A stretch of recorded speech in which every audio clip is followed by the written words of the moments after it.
Good morning, everyone. Thank you for joining ESOA's showcase this year. I want to apologize for the changes in the agenda. We were supposed to have this showcase yesterday, but I want to thank Forum Europe for the flexibility and help to make it happen today. I'm Natalia Vicente, Director of Public Affairs and Communications at ESOA. And at ESOA, we believe there is one main thing we need to keep in mind even in Spectrum conferences, and that is the impact of connectivity. What are we achieving with it, and why is it so important to understand and be aware of all the services that are being provided in order to make informed regulatory and spectrum decisions? ESOA represents 22 satellite operators that are providing services globally, and today we decided to host a chat with one of our regional members, Nigcomsat. The essential role of satellite to connect everyone is becoming increasingly clear, but there is plenty of work to still do, and today we will hear the impact satellite has in transforming lives in Africa. I would like to introduce to you our guest today and pass her the floor. If we may have the next slide, please. We have with us Dr. Abimbola Alale, the current CEO of Nigcomsat. She has an incredible career in the space sector for over 20 years. She has a PhD on security and strategic studies from Nasarawa State University in Nigeria. She holds also a master's degree in space studies and an MBA degree from the International Space University in Strasbourg, France. She has also obtained other certificates at the Massachusetts Institute of Technology in the USA and the Management School of London. Dr. Abimbola is a fellow of African Space Institute, a certified forensic investigation professional, member of International Academy of Forensics, and a fellow of Chartered Public Diplomacy and Management. She's currently a council member of the World Economic Forum, and with this incredible profile, I'm looking forward to hearing from you. So without further ado, I will hand over to you, and I would invite all of you watching to please post your comments and questions in the chat, and we will get to them after the presentation. Please, Dr. Abimbola, the floor is yours. Thank you, Natalia, and good morning from my side of the world. And like Natalia said, I currently manage the Nigerian Communications Satellite Limited. My presentation is actually very brief because most of us know or are aware of the impact of satellites. So I will just let you know what we do at Nigcomsat and how we have used Nigcomsat satellites to improve the socio-economic benefits of Nigerians and our recent achievement, basically. Next slide, please. Next slide, please.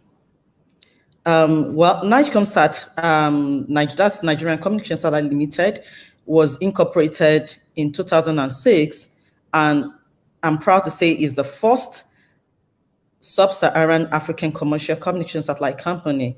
We've been providing innovative and cutting-edge satellite solutions since inception, and we also operate and manage a geostationary satellite, which is our own satellite, Nigcomsat 1, in addition to providing CSR service for other satellite owners and IoT service, which is the in-orbit testing and carrier spectrum management services. Next slide, please. Well, our vision stands to be the leading satellite communication solution provider in Nigeria and Africa, while our mission is to provide seamless connectivity and satellite communications solutions through innovation. Next slide, please. The core values of the company centered around leadership, innovation, integrity, professionalism, and being customer-centric. Everything we do around our customers in order to service them. And in this case, first and foremost, our customers are Nigerians and then other African countries. Go ahead, please. Next, please. Well, the resources on our own satellites, the Nigcomsat 1R, is actually a core-band satellite, comprises of C-band, Ku-band, Ka-band, and L-band, and it covers over 40 countries, over 40 African countries. And a little bit of the beam also is steerable towards towards Asia. Next slide, please. This slide shows the Ku-band coverage of the satellite, the footprint. That's ECOWAS 1 and ECOWAS 2.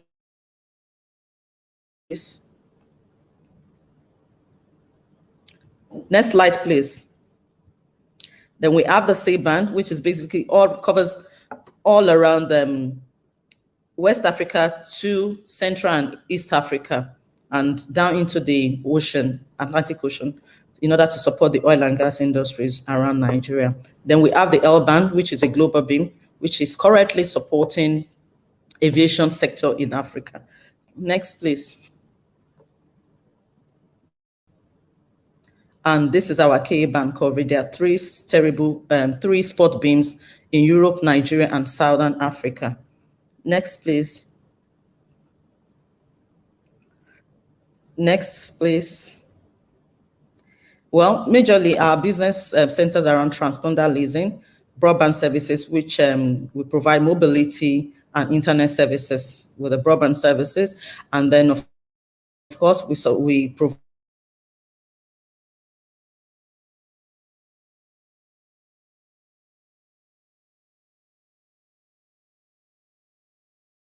and data for and backhauling services, and of course supports the next please supports the L-bandies for the rural connectivity in Nigeria. Well, close to 49% of Nigeria still reside in the rural areas, in spite of the rural to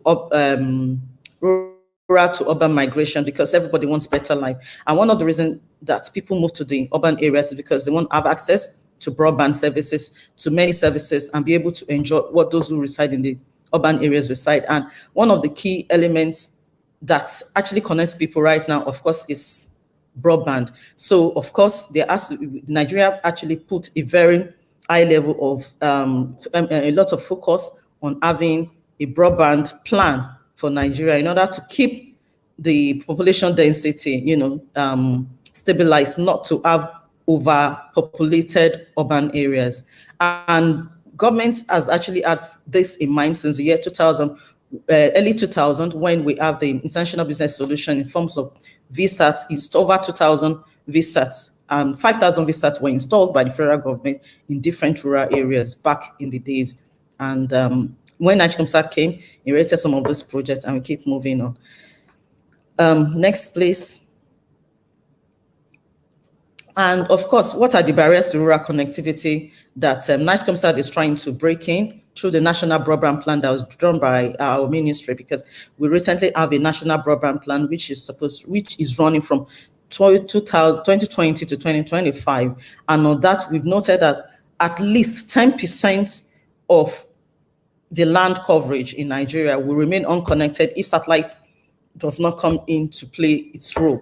So, of course, we have the terrestrial and the wireless operators, but because of high capex, of high opex, and of course presumed low average revenue per user, it's becoming very, very difficult for them to actually, go into the deep areas where you have difficult terrains, where you have sparsely populated. The settlements in rural areas, they're usually sparsely located. You can have just small clusters and bits around. So it doesn't make so much of economic sense for terrestrial and wireless cable and terrestrial operators, because that would mean they have to deploy multiple infrastructure. But in case of satellite, all you just need is to install your VSAT and point, and it's and you have connection. Next slide, please. So, like I was saying, with satellite, you can have rapid connectivity penetration, because it's just a matter of you installing your VSAT, and boom, you have connection. And of course, you can't overemphasize the impact of satellite broadband connectivity, especially during the COVID-19 pandemic, at the thick of it last year, where many businesses were cut down. And those in the rural areas, they felt, left out. But quickly, government moved into place. So many new installations were done, and people were able to connect. The Presidential Task Force on COVID-19, we supported them. We're able to help them to give live reports live what is happening, and inform citizens of what to do, preventive measures, what to do and what not to do. And we supported small and medium enterprises to be able to, have connection and do their businesses online. And I think COVID-19 also made so many businesses to go online. Because right now you have, I think I even do my own shopping, most of my shopping online. I've not been going into shops. So, and for those in the rural areas, how do they connect? It is only, the only viable means is through broadband, satellite broadband connectivity. And I'm very glad that Nigcomsat has been very useful. And because of that, the Honorable Minister of Communications and Digital Economy in Nigeria, Dr. Alale Ibrahim Pantami, quickly moved to actually not launch a policy that supports VSAT core training skills for Nigeria, because everybody now felt, oh, okay, so satellites can be this useful. And it made me very glad that we were able to support those who reside in rural areas and small businesses, and were able to bring to fore the importance of satellite connectivity. Next slide, please. Well, specifically the role of the role we have played, or we have used the satellite to play in Nigeria over the years. We have provided job opportunities to over 150,000 engineers, technicians, and telecom service providers, because we now have last mile solution providers, providing some of our channel partners. We train them to be able to provide so many services. We've always made training to be part of what we do, even our channel partners, and we train them. We train young ones to be able to do installation of VSAT installation and TVRO, and be able to align and meet up with standards. And of course, that has contributed to the acceleration and growth of innovation services, because we are able to also impact some of the knowledge we have gained in the industry in terms of soft skills into others. And of course, once there's broadband connectivity, job outsourcing it's there for people to be able to capitalize on and be able to provide jobs and earn their wages and raise funds for themselves, rather than depend on government all the time. And of course, be able to, that's talking of provision of platform for small and medium scale ICT service provider in the rural areas to partake of the global US 1.2 trillion ICT business opportunities, and which in reality has actually caused an increase in internet penetration and growth, particularly in the rural areas. And there's one other interesting thing. We are now talking about providing connectivity support to NIPOS. NIPOS is a Nigerian Postal Services project, because NIPOS is all over the country, spread across the country. There are facilities across this country, and NIPOS has a project with the Central Bank of Nigeria to be able to use their outposts as financial hub, to be able to provide financial services to those who live in the rural areas. And Nigcomsat is working with them to be able to provide connectivity so that every Nigeria can be included in the new financial regulations, and irrespective of where they live, and they can have access to online banking services, and of course trading and all that. Next, please. Talking about everything we've done recently, one of the greatest achievements that I find very happy is that we were able to contribute the L band of Nigcomsat to support the first African satellite-based augmentation system in providing navigation solution for Africa, which is in conjunction with the Agency for Area Safety and Navigation in Africa and Thales Alenia of France. We were able to work together to be able to utilize the L-band to provide the services. It's already currently operational in Togo, Senegal, and Cameroon. And I'm very proud of that, because we started that during the COVID, and we're able to start the broadcast in September of last year, and the service kept growing. And because of that, Nigerian government is Nigerian aviation sector is now very encouraged, and they want to invest in that services in order to improve our area, our aviation sector, landing systems and all that. And so this particular achievement is tops on my table as one thing that we're able to achieve, with Nigcomsat 1R. That's our L band, which is a global beam. And we also, like what I talked earlier about supporting the presidential task force with broadband services during the COVID. And we used our KA band, and C band, depending on the region, because KU band is very well popularized in Nigeria. The KA band in the low rain density of the north, we always deploy them and it's very clear. And then the C band in Lagos and especially the security sector, the love C band and the broadcasting sector. So because of them, we utilize some of the C band, our C band and services. Next, please. Next slide, please. No, I still need to talk. There's a slide before this. Yeah. I mentioned the fact that because the importance of satellite services was brought to fore, the Honorable Minister quickly developed this national policy and put Nigcomsat in charge of spearheading the implementation. The policy was flagged up by training of some people from the selected from the remote areas. The first day the policy was flagged up, we conducted training, I think in about 3 states, and 3 states, because we've done 12 states, and we've done 12 states, and those 12 states gave us 600 youths, because in every state we trained 50. And so on the first day the policy was implemented, we trained 100, and the first week, because it's a week-long training for 600 youths in those rural areas. Why I want to talk about this is because some of the trainees are already earning money with the skills acquired.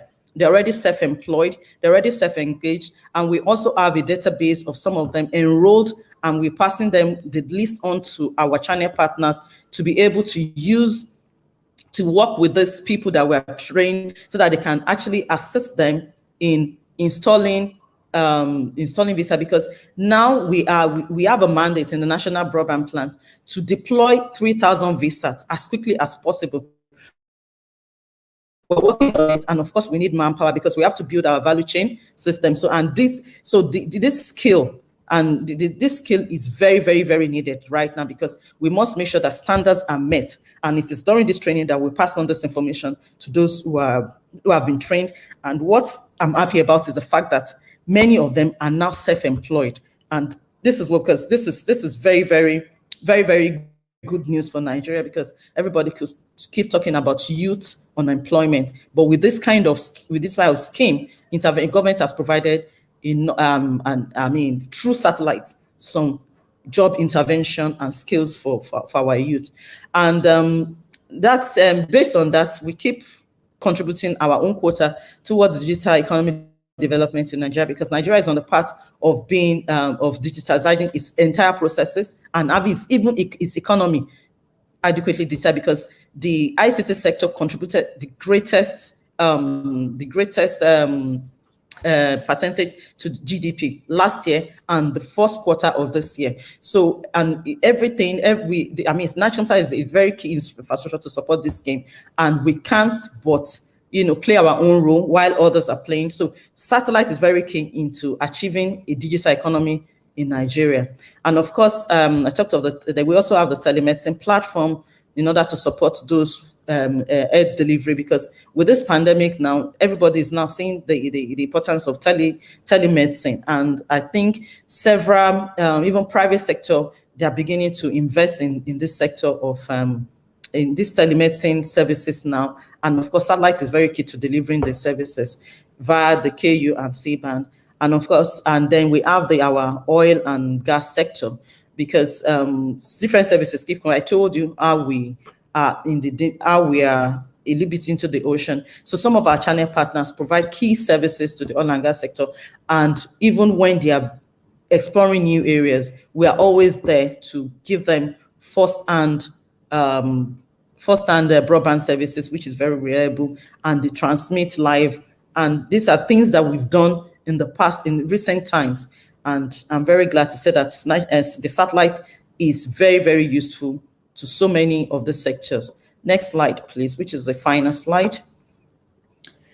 Well, I've told you some brief things about what we're doing, and I just want to let you know that the company is actually very positioned and ready to unlock rural connectivity and guarantee socioeconomic equity by connecting every dark spots, underserved and unserved parts of Nigeria through satellite. Nigcomsat space segment capacity and broadband share services infrastructure contribute to the acceleration of broadband penetration in the rural and difficult to reach areas of Nigeria. And of course, I implore other African countries to take advantage of what we've done and leverage on the services. And of course, we have enough spectrum to support the 5G implementation to back all the services, and enough satellite caps for interpreted link and all that. So thank you all for listening. I hope I haven't taken so much time. Thank you, my host, Natalia. Over to you, please. Thank you very much. Listening to you is very inspiring and interesting. Before we have any questions from the chat, please, I'll let everyone know that you can pose your questions, but let me start with one of mine. You are very eager talking about the training, and we have heard during the conference and in many other places how important it is to have skills and to have training. I hear that the visit installation training is a 5 years plan in which you are trying to train many youth and allow them to be independent and be entrepreneurs also. Do you think that Nigcomsat will also enlarge this training to other skills? Will you, having all this success, do you think that you're going also to enlarge it to more? Definitely. Other than the visa skills, we are working on different packages of training that can come, in order to expand our value chain, because that's one of these things that is actually affecting our services. So we are developing different curriculum that is satellite related, and we have an AI and data innovation and development unit that keeps working on new training. And once that is done, we'll pass it on to the ministry for approval, and it can become a policy, just like the visa skills, and we'll train more youth. There are several skills that we need to give out, even marketing skills, how to even market the services, how to encourage people, and different applications areas. We want to train people on how to develop applications, because we do have very soft skill. We develop some software here. We support other agencies of government in also, in order to put their ICT or IT platform in place. So those training, we are training. In fact, we're already training some other organizations, which I don't want to talk about, for confidentiality's sake, because we've been providing training to different sectors, but it just has to be a policy thing, and we can train more, more generally. Totally, and I think this is one of the best practices that could be replicated in other places, and we should learn from these best practices and how they impact also on the economic growth of the countries. One more question also relating to the ITU. So last year, the ITU published the last mile connectivity guidelines that included direct satellite solutions, as well as in collaboration with other technologies. And Nigcomsat is bringing connectivity to rural areas. I was wondering, apart from what we already have heard in your presentation, how do end users in rural areas access the service? Is there any collaboration with Wi-Fi in some cases, or is there other means? And how do you think collaboration with other technologies is going to affect the future of connectivity? And for connectivity, of course, we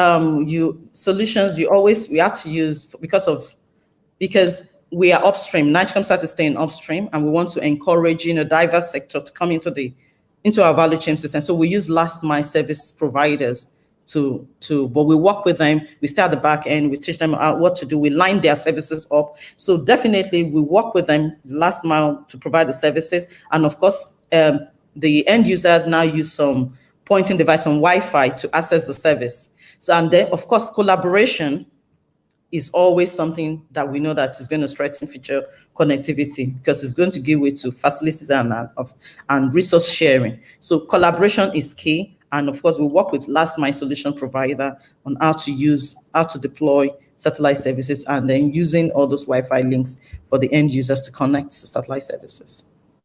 Totally, and I actually was quite involved in the last mile connectivity guidelines last year, and I invite everyone that have not been able to look at them to have a look. And I think it's this kind of tools and guidelines is what helps also regulators to understand better the different services and the different solutions that are there, that sometimes we just overlook at them and we don't understand them very well. So I think they are quite interesting, and it's very useful. We have a question. Sorry, yeah. before you take on, yes, what you said, because the problem is people just use the services because a last mile solution provider has provided them. So many of the end users don't even know whether it's a satellite they are using, because all they just want is, I want a service, and they get the service. So you are very right. Maybe the regulators, they need to know that it's hybrid solution that's, that solves the problem of connectivity, not just terrestrial or the cable solution. Satellite is also there, but because the end user, all they just want is access to communication service, and that is what is provided. Maybe we need to do more to let them know that, this is a satellite service and all that. But some do know, but many end users, they are not really aware. They don't know the difference between satellite, terrestrial, or cable. And at the end of the day, the end user should be just happy that it works. Exactly. It's us that we are more interested in knowing, but of course the end user just needs it to work, and to have the health services that you were talking about, the education services that can arrive just because online.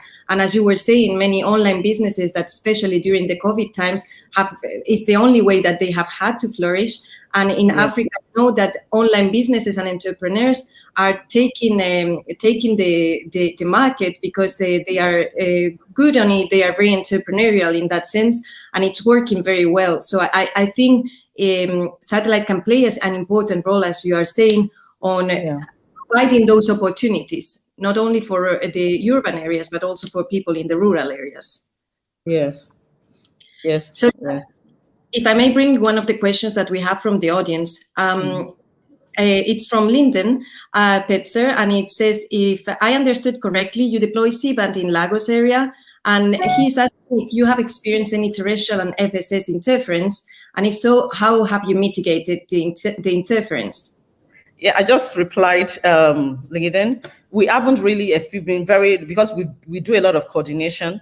So we've not really had any interference, major interference issue, because once we're gonna have it, maybe because we do a lot of the coordination processes, but we haven't had any issue with any terrestrial operator, any interference issue, because once an administration complains to the Radio Communication Bureau, our administrator, which is our ministry, luckily our ministry is the Nigerian administrator at ITU. Immediately we get that response and we try to do coordination, but nothing, even the C-band, we haven't had that interference issue. So following on that question, or at least in the topic, we know that the innovating and bringing 5G connectivity everywhere, it's still a challenge, and we still need to consider the uniqueness and needs of the region. And clearly, regulatory certainty will be very important for innovation and operators' decisions. And you have been talking a bit of the challenges, but what do you think for the next 10 years will be the biggest challenges for the region to connect everyone and not just focus on the urban areas, not to forget everyone else? And what are the biggest opportunities that you think that the region has? I'm just going to be very brief because of time. Majorly, I will mention infrastructure. I will mention funding as challenge, then adequate skill sets, and of course, the issue of security. Those are the things I consider major challenges to having, connectivity everywhere and, equal opportunity for everyone. And in terms of opportunities, the population, we still have over 70 unconnected Africans. So in this region, the population is actually an opportunity. And of course, cheap labor to deliver, So those two things, if there are any investment into connectivity in Africa, be it satellite, be it terrestrial, it's not going to go to waste because we still have a lot of people unconnected. I see. So the opportunities are there. Yeah, I like the data that you're sharing. Like, there's still so many people unconnected, and we sometimes don't realize it because we have it and we give it for granted. Yes, and it's not true at all. So it's interesting because one of the things that I've been hearing also during this last year, where we have been living through the COVID, we talk about meaningful connectivity and how to define meaningful connectivity, or what it is. And in many cases, we fall on the mistake, in my opinion, of giving speed or giving artificial requirements that are not necessarily necessary to provide connectivity for many of the use cases that we talk about that are essential for life. And so wouldn't it be reach and resilience and reliability, as we have been hearing today, one of those things that we should be looking in the new light after COVID? Shouldn't we have learned some lessons during this time? What are your views on that? Yes, because like you said, thinking that everybody's talking of connectivity and not thinking of, but I think it is time for the regulators and governments to focus on the fact that these the hybrid solutions that will provide these things we're describing, all the standards, all the set standards, all this quality of the quality of broadband we want. You have to have satellite, you have to have the terrestrial links, you have to have the cable everywhere. You have to, it's a mix, and that is what Nigeria has done by developing the National Broadband Plan, because it's a mix. The documents looked at different technologies and brought them and assigned roles, and very realistic, looking at, okay, this terrain, terrestrial will do very well. This terrain, this technology will do very well. So it's a mix of technology. Yes, but it's just that satellites, can connect, can do backhauling for all of them. And of course, all the difficult to reach area, because the most important people in all this, you said, once we have the connectivity, we forget about, is the people in the rural areas. They're all part of the society. We have to bring them. So how do you cater for them? Of course, it's satellite, because you can't forget them. Just because they are in the rural areas doesn't mean they are not citizens of the world or of the region. So, and the only ways, even the most wired continent, and where you have the most wired continent, that's the USA, they still have satellites, connecting all the, and I think during the pandemic, you see that even some states, even in Virginia that is so close to the capital of the USA, in some of their areas, they have to use satellite communication links for the students to be able to have home education. So you can't limit it to just one technology. All the technology should be looked at holistically and before the standard is set. So that is what I'm thinking, yeah. I totally agree with you. And I think that in many cases, maybe we think like rural areas as a second priority, while in reality, what we hear and we know in different regions is that the people is living in the rural areas because of connectivity, but connectivity can bring also many solutions, whether it is on farming or on agriculture, and that can make a big change. And for that to happen is just the biggest problem is access to that connectivity at this time. And I think that's very important to start thinking that rural and urban it should not be separated. It's not a different class of people. It is the same people. It is the same value for the country, and they will need to have those opportunities too. And it's not, in my opinion, and I don't know what are your thoughts on this, it's not either 5G or connectivity in rural areas. Both of them should be part of the plan of the countries, and it should be a priority. Both things should be a priority for each country. Wouldn't you say? What? Okay. No, I just want to agree with you. Because you made a comment and you have already answered this thing that everybody should be considered. So I can only agree with you that what you said is right, because everybody should be considered along the same line.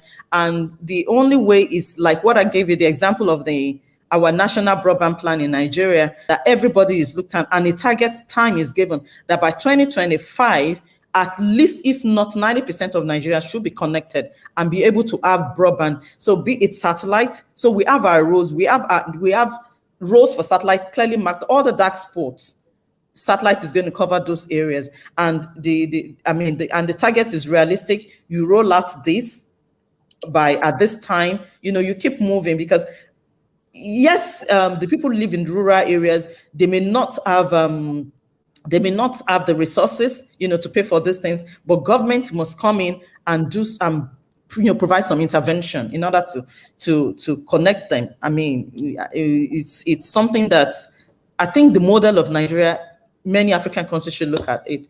And I do pray and to God that by 2025, we are going to reassess what we have achieved and we'll say, yes, we've done much for the people in the rural areas. And there's one thing, you have been talking about youth, and I know within the ITU especially, there's a lot of noise made around it, and because it's important to ensure our future is prepared. But you are also an example and an inspiration for many young women.